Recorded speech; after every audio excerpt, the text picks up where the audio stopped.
How you doing? Good. How you guys doing? Yeah, Good. pretty well. Right. So how well did you know Coach Foster before you connected with him to come here? So interesting. Myself and Coach Foster go way back. I was a freshman at Cal when he was a senior at UCLA, so we played against each other. I haven't brought it up since then, but he was the reason why we lost when I was at Cal. He ran all over us. So we had a good, on-the-field relationship then. When he was a position coach here at UCLA, I was at Cal the last 7 years, so we crossed paths and stayed in touch here and there, and then just developed a relationship from there.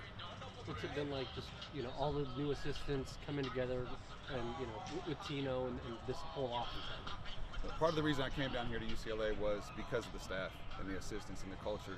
Our offensive staff, handpicked by Coach Foster, every single person. We have a great relationship in the meeting rooms. We push each other, challenge each other, bring up ideas.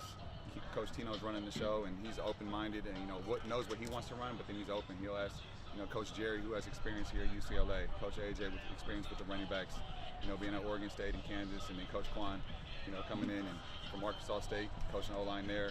It's an open mind, open field in the meeting room. So we throw up stuff on the board, we challenge each other.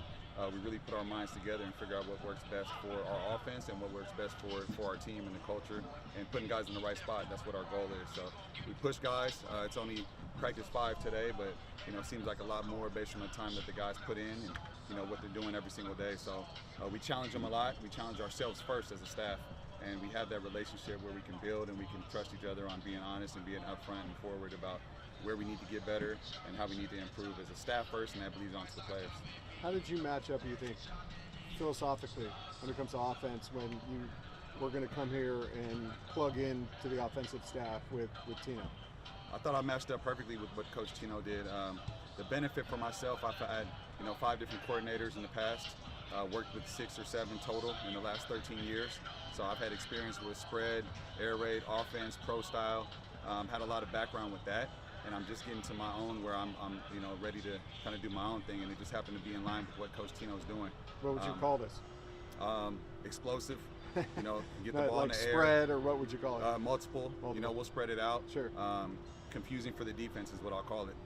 Simplistic for the offense, but very confusing for the defense is how I'll sum it up. We're doing a lot of things pre-snap, post-snap that are different. So it's kind of a combination of what I've learned in the past from different offenses and putting it together. I really followed Coach Tino's career closely when he was at Alabama and JMU and Indiana last year. So it was awesome for me to be able to come into an offense that I fit well in and that I have a voice in and an opinion, and I'm able to throw out ideas that I learned in the past and have a vision of what we're doing going forward. So really appreciate what Coach Tino's doing and how he's calling things, and really he's being a teacher in there for us. He knows what he wants, and he's teaching everybody so that we can be more equipped to teach our players. So we're on the same page first. It starts with us. It starts with us up there as a conglomerate, as a solid unit. And then, like I said, it bleeds down to the players. How long after you got the call from Deshaun did you go after Mikey? So I've always had a good relationship with Mikey. You never know with the transfer portal. Obviously, we can't have communication with guys before they hit the portal. It was a situation where Mikey hit the portal, and right away I knew what he did at Cal, I knew what he did at Utah, and I knew his impact on the room. So we target guys when they hit the portal if they're going to fit the room and what we have. And I saw that with my room here at UCLA. I needed somebody to come in and kind of change the culture of the room. Somebody to start the fire and get things going. And so as soon as he hit the portal, was able to be in communication with him, and it was kind of a no-brainer based on a relationship and me knowing what he can do. So he got here on a different level. First meeting, he got in there and made sure he turned around and told everybody, hey, make sure you write down every single note. So within a couple of hours, he changed the culture, and that's exactly what I expected. So now that he's there, I'm challenging Mikey every day to be a leader, understanding my coaching style, understanding what he wants to do. This is his 3rd school, so he's all business right now. He knows that he wants to go win games, plain and simple. What does he bring on the field? On the field, Mikey brings exactly what he brings off the field. He brings leadership, he brings motivation, he pushes guys that are older than him, he brings up guys that are younger than him. He brings energy. He's the guy, the fire starter that will get things going. A lot of it's nonverbal communication. I could just look at Mikey and he knows what time it is. He knows what he needs to do. And he's another coach in the room for me. It's awesome. He knows the playbook. He's the first one to chime in the group messages, telling, hey, let's get in there early. Let's meet on Saturday. Let's do this. So I see the same thing off the field that I see on the field with Mikey, and that's pure leadership. So Carson Gordon's obviously hurt right now, but is he in the wide receiver room, quarterback room, splitting time? What's his? I'll tell you what about the receiver room. You couldn't tell who was practicing and who wasn't by the way the guys communicate, by the way they show up. Everybody acts like a starter, and that's something I demand of my guys. I don't care how many reps you're getting. I don't care what your role is. I treat everybody like a starter, and that means I have high expectations for the entire room. That means that I'm going to push them every single day. I don't just talk to the guys that are practicing in the meetings. I talk to them every single day like they're getting reps on the field. So Carson Gordon is a leader. I've seen nothing but leadership and ownership for what he wants to do and where he's going. He has a clear vision of, getting back and leading the show. So I'm going to support that and keep pushing to get more out of him as well. What have you been your early impressions of Jaden Wilson? Jaden Wilson's good. We had a good relationship as well. He visited Cal a couple times when I was up there. What I noticed about Jaden Wilson, he's fast. He's extremely fast, and he'll do as much as I ask him. So what I've been doing these last five practices is asking more out of him and demanding more, because he does every single thing that I ask. And that's similar to everybody in the room. I'm asking them to do a lot. So the more I ask, the more they do. And Jaden Wilson's a prime example of that.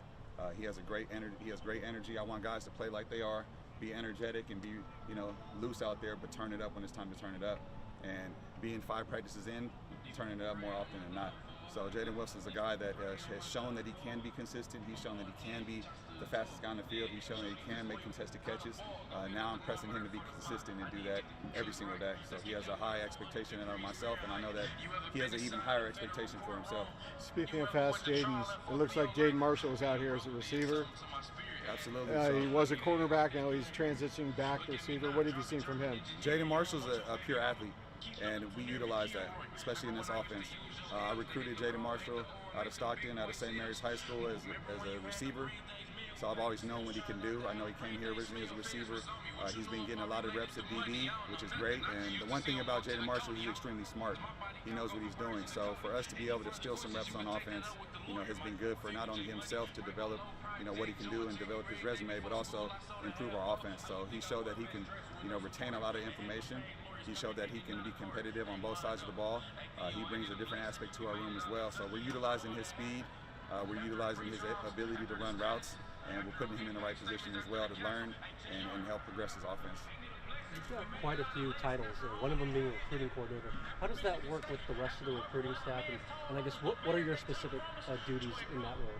So as recruiting coordinator, something that I've been doing for a while now is just I take pride in developing, talent and recognizing and noticing and retaining guys. So that's all encompassing in recruiting coordinating. And right now it's really all hands on deck. So I think as far as bringing the team together, starting with bringing my room together, and then just kind of bleeding out the different aspects and different techniques that I use as far as identifying guys, staying in constant communication. I pride myself on building relationships. So using some of those techniques to bleed throughout the rest of the staff. Best thing about our staff, they're all personable. So I consider really us all recruiting coordinators, because I know about the DBs coming in, I know about the safeties, the corners, the O linemen, D linemen. We sit down in there as a staff, and the defense does the same thing, but we know everybody that's coming to campus. We know why we need them. We don't just invite everybody here to be recruited. We specifically go out, identify guys. It starts with that. As a staff, we have to identify what we need, what we're good at, and what we need to fill the roster. So we're real specific with that. Anybody that we entertain, we need and we want. I take pride in having that title, but I also take pride in the relationships that we have as a staff. So we continue to build relationships. Much like installing offense or defense, we have to install our values as a staff, and then we can put together the guys to identify, because it's not just their ability on the field, it's if they're a fit at UCLA, and UCLA is not for everybody. It's for guys that want to get a degree, own their own business, make it to the NFL. It's for a good specific group of guys, so we can identify them, and then as a whole, we go out and attack and recruit and bring guys here to help us win games. What have you seen from some of the returning guys like Quasi and TMA, just in your first impressions on the field in 4 practices? So with the guys that have been here, one thing that helped out a lot, I was Quasi and TMA's either first or second offer, out of high school. So I had relationships with them. I knew who they were. When I got here, I knew that they needed to take a step up. And it wasn't just on the field, it was in the meeting rooms. So since we already had that relationship piece knocked out, I was able to dive in the ball, because that's why we're all here. So speaking about Quasi specifically, he's young, obviously going into his second year, and my challenge with him is just to not act like it, you know, be more of a leader. I think he underestimates sometimes his leadership skills and abilities, and doesn't recognize how many people follow what he does. So guys like Mikey coming in that were leaders and that are, you know, kind of guys that come in that know how to do things. You know, Quasi started to compete. He's a competitor. He's a competitor. I have to be the one to say, hey, you're done. You know, he wants to take more and more reps. And I'd much rather say whoa than go for these guys. You know, so it's good to be able to see Quasi out there, seeing his competitive edge. He's a technician too. So much like the rest of the room, I can tell him exactly what to do and he'll do it. Guys like that, guys like TMA, he makes me and forces me to be a better coach because he's going to do exactly what I say and exactly what I ask of him. And every time I have something to say, they've already got it written down on their list and they know what they need to get better at already before I say it.